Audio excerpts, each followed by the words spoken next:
71 সাল থেকে 2024-এর 5 আগস্ট পর্যন্ত জবরদর পাথরের মতো এই দেশটাকে শাসনের নামে শোষণ করেছে। এই দেশের ছাত্র জনতাকে কলমের বিপরীতে অস্ত্র তুলে দিয়েছে। এই দেশের যুবক সমাজের নীতি আদর্শকে নষ্ট করার জন্য নিশায় গ্রস্ত একটি জীবন উপহার দিয়েছে। এই সমস্ত ব্যক্তিদেরকে আমরা বারবার দেখিয়েছি, কথা ঠিক না বেঠে? আমরা 1923 সালের পর থেকে আজকে 2024 পর্যন্ত 100 বছরের ইতিহাসে আমরা একটি সোনালী যুগ দেখতে পাচ্ছি। সেটা হচ্ছে একমাত্র ইসলামের দেশ, সেটা হচ্ছে একমাত্র ইসলামী সোনালী যুগ। এই ইসলামী সোনালী যুগ রাসূল করিম সাল্লাল্লাহু আলাইহি ওয়াসাল্লাম সারা বিশ্বকে দেখিয়ে গিয়েছিলেন যে ইসলামে পারে একমাত্র সকল ধর্মের মানুষের ন্যায্য অধিকারকে প্রতিষ্ঠিত করতে। এই দেশ 1971 সালে যখন স্বাধীন হয়েছিল তখন 3টি লক্ষ্যকে সামনে রেখে স্বাধীন হয়েছিল। কিন্তু অত্যন্ত পরিতাপের বিষয়, অত্যন্ত দুঃখজনক বিষয়, 53 বছর পার হয়ে গেলেও সেই 3টি বিষয় আজও পর্যন্ত মানুষের মধ্যে প্রতিষ্ঠিত হয় নাই। সেই 3টি বিষয়ের একটি বিষয় হচ্ছে সাম্য, দ্বিতীয় বিষয় হচ্ছে মানবিক মর্যাদা, তৃতীয় বিষয় হচ্ছে ন্যায় বিচার।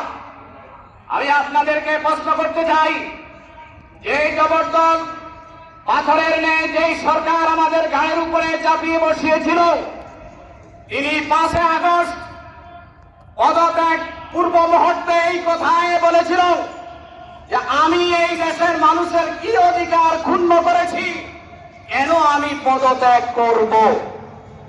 আমি আপনাদেরকে জিজ্ঞেস করতে চাই, আপনাদের মাধ্যমে জানতে চাই, এই লোক কি করেছে? এটা কি আয়নার মতো পরিষ্কার কিনা?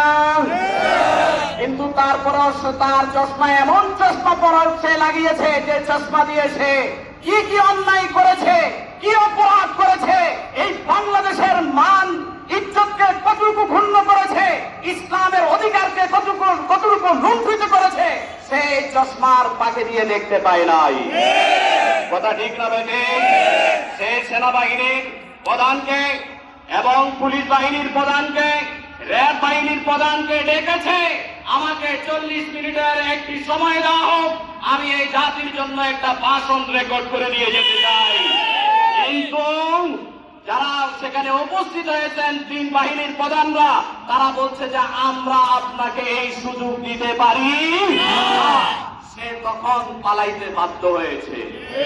বন্ধুরা আমার, আমরা যাদেরকে 1971-এর পর থেকে যাদেরকে দেখেছি শাসন করতে, তাদেরকে আমরা দেখেছি শোষণ করতে। সুতরাং 2024 সালের 5 আগস্টের পর থেকে যারাই সরকার গঠন করবে, যারাই সরকার গঠন করতে চায়, আমি তাদেরকে হুঁশিয়ার করে বলে দিতে চাই, এরকম ছাত্র জনতা ফেরাউনের মতো জবরদস্ত পাথরকে উৎখাত করতে পেরেছে, এক সাইডে বড় যদি আরো কোন জবরদস্ত পাথরের ন্যায় দেশে চাপিয়ে বসতে চায়, ছাত্র জনতা তাদেরকে আবার রুখে দিবে। ইসলামী আন্দোলনের সেনানীরা এবং পীর সাহেব চরমরাইয়ের কর্মীরা তাদেরকে রুখে দিবে। এটাই হচ্ছে বাস্তবতা। কিন্তু তাদেরকে রুখে দেওয়ার জন্য আমাদের শায়েখদের যেই ভূমিকা ছিল, ইসলামী আন্দোলন বাংলাদেশের যে ভূমিকা ছিল, সেই ভূমিকাটা আমি আপনাদের সামনে স্পষ্ট করতে চাই। সেই ভূমিকাটা পালন করার জন্য ভাই স্বচ্ছতা লাগে এবং একটা ঈমানওয়ালা কলিজা লাগে। কি বলেন? কথা ঠিক না বেঠে? যারা এই অতীতে শাসনের নামে শোষণ করেছে তারা স্বচ্ছতার প্রমাণ দিতে না পারার কারণে তারা অন্যদের যারা এই দেশকে শাসন করতেছিল তাদের ভয়ে তারা রাজপথে নামতে পারে নাই।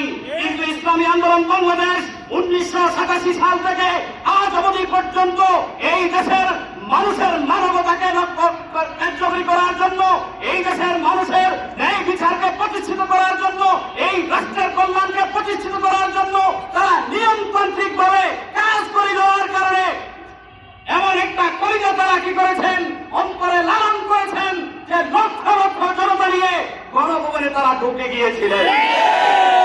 কথা ঠিক না বেঠে? এই জন্য ইসলামী আন্দোলন বাংলাদেশের সকল নেতা কর্মী এবং সহযোগী সকল সংগঠনের নেতা কর্মীকে আমি উৎসাহ উদ্দীপনার সাথে কাজ করার জন্য আহ্বান জানাচ্ছি।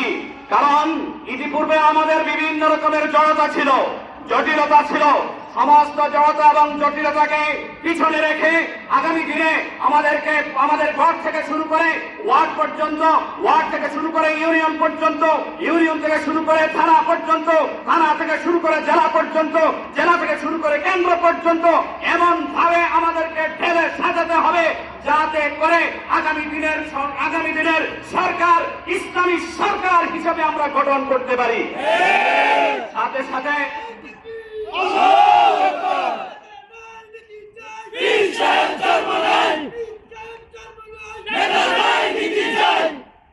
আমি সাথে সাথে এই দেশের আমি হেফাজত বুঝি না, আমি জামাত বুঝি না, আমি খেলাফত মজলিস বুঝি না, আমি খেলাফত আন্দোলন বুঝি না।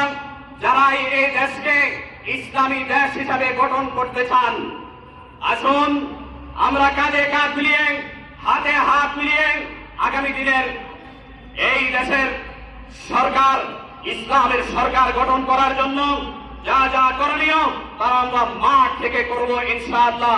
এই আশাবাদ ব্যক্ত করে আমাদের সকলকে উদাত্ত আহ্বান জানিয়ে আগামী দিনের যত কর্মসূচি আসবে সমস্ত কর্মসূচিতে আমাদের পরিপূর্ণ অংশগ্রহণের মাধ্যমে যেন আমরা পরিপূর্ণ করতে পারি সেই আশাবাদ ব্যক্ত করে আমি আমার আলোচনা শেষ করছি।